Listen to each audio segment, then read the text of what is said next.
My name is Angelo Persichilli. I'm political editor of Corriere Canadese, and I'm here because my president and CEO decided that she was decided to be sick today, she said. So I'm here, even though I was supposed to be on holiday, and of course that's not the best place to be at Queen's Park when the alternative is being on holiday. But if George is here, after all he went through, I think that I can say that I'm very proud to be here today with George. I want to read a few lines from my president, Lori Habitant. As I said, she is sick and she sends regrets. And as you know, Corriere Canadese and Multicom sponsored the tour, European tour, with Giorgio Marcello. And when George first approached us, as Laurie, about the European tour, which would provide information to address Canada's ongoing shortage of organ donation, the decision to support George and step-by-step mission was an easy one to make. George's determination was an inspiration to all of us, and when George faced the news that his liver had failed and the grim possibility that he may have died, he didn't stop. He pushed on and encouraged everyone around him to up the schedule because he only had a few months to live and he had to make a difference. George says, and this is a message to you from Laurie, Multimedia Nova and its 14 publications are behind you and your case every step of the way. I want to conclude, says my president, by saying that it is everyone's responsibility to raise the level of consciousness about the importance of organ donation. We never know when we may be faced with the decision of being the donor or the recipient. So thank you on behalf of the whole organization. Then we know what he had to go through, and I believe I cannot explain it myself because I'm just a journalist, and usually journalists, they say what the other people say. And what I have to read here is from Dr. Leslie Lilly, which is the person that had a very important role in having George with us today. So she sent a letter, and I read it to you. George Marcello underwent his first liver transplantation in 1995 due to liver failure.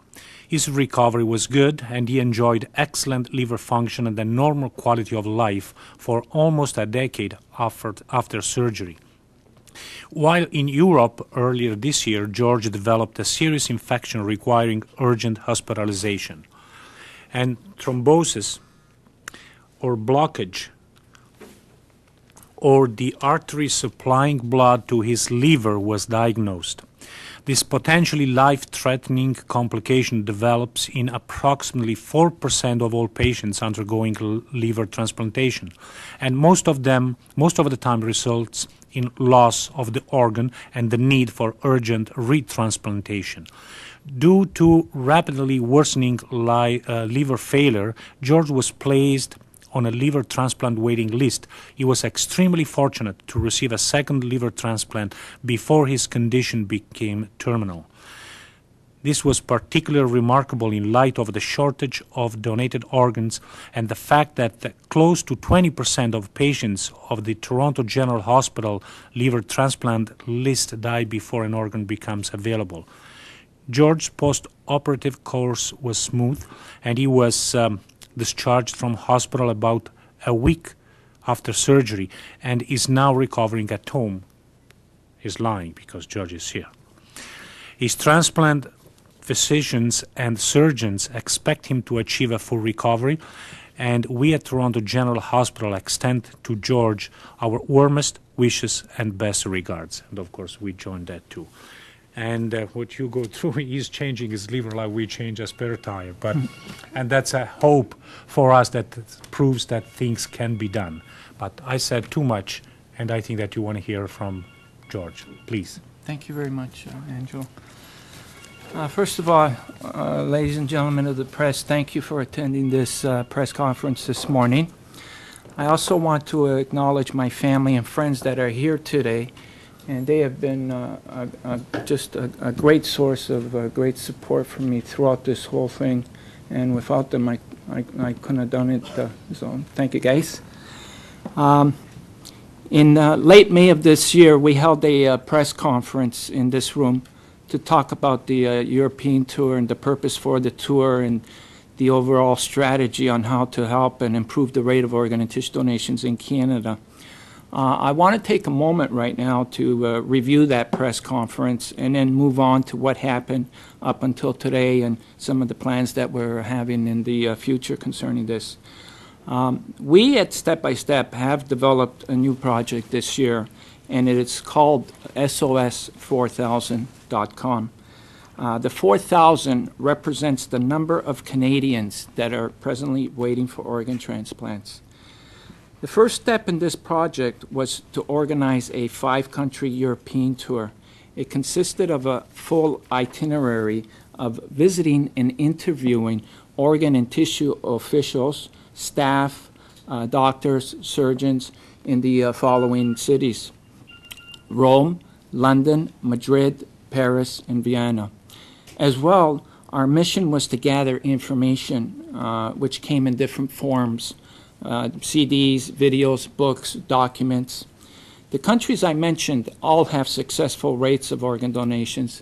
Spain, in particular, they lead the world in organ donations and have led the world for many years. Our plans consisted of bringing back these materials and seeking a documentary team or TV program that would stitch everything together so that Canadians would get a chance to view a very compelling and an eye-opener of the potential that we have here in Canada to realistically and greatly improve our present rate of organ and tissue donations.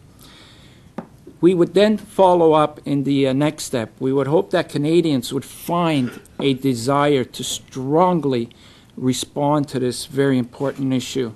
We would construct another trek across Canada, with the focus this time being on Canadians. We wanted a Canadian voice on this issue. Our ambition with our government is to motivate them and get excited about this issue. During the past 8 years, we've developed many political contacts, and our goals would be to increase the status of this issue so it became a priority in our country. Happy to see Mr. Peter Kormos here today. And he has presently a bill that's in the first reading, and it's the first attempt ever done in Canada, and we're behind you 100% on that one. Hopefully together we can persuade the other parties to join in. So on June the 1st of this year, I set out on the European tour and arrived at my first stop in Rome, Italy. My mission there turned to be very successful. We discovered some amazing things that developed in the past few years after they changed their system. My next stop was Madrid, Spain.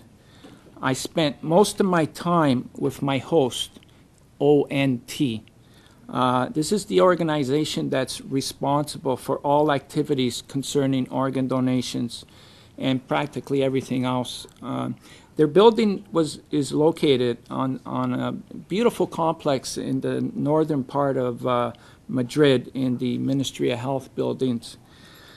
While I was there, I really thought I was in the Holy Land of organ donations. My host provided me with much more materials than I ever expected. During my conversations and my research, I started to understand clearly why 22 other countries would want to incorporate what we're calling the Spanish model. The ONT have many goals, and inspiring every country in South